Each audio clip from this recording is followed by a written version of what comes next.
ඔබ සියලු දෙනාටම ආචාර මණ්ඩලයේ මෑණිවරුන්ගෙන්ද පියවරුන්ගෙන්ද සහෝදර ඔබ සැමගෙන්ද අවසරයි. මා මෙතනට පැමිණියේ දුම්හිඳ දිය ඇල්ල ගැන පදම් පෙළක් ඔබ හමුවේ තැබීමටයි. ශ්‍රී ලංකාවේ ඌව පළාතෙහි බදුල්ල නගරයට කිලෝමීටර් 5ක් පමණ දුරින් දුම්හිඳ දිය ඇල්ල පිහිටා ඇත. එහි උස මීටර් 64කි. අඩි 210කි. බදුල්ල නගරය හරහා ගලා වසින බදුලෝය මෙම මනරම් දී ඇල්ල නිර්මාණය කරයි.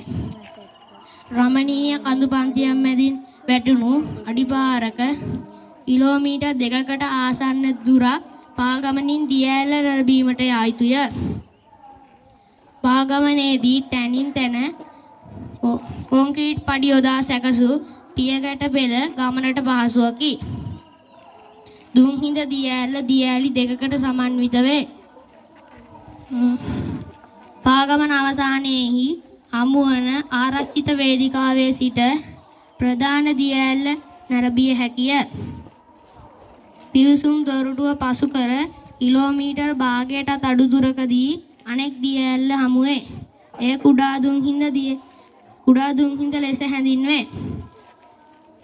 දුම්හිඳ දිය ඇල්ල පාමුල වර්ග මීටර් 100ක පමණ විශාල තටාකයක් ඇත. අසා සිටි ඔබ සමට ස්තුතියි.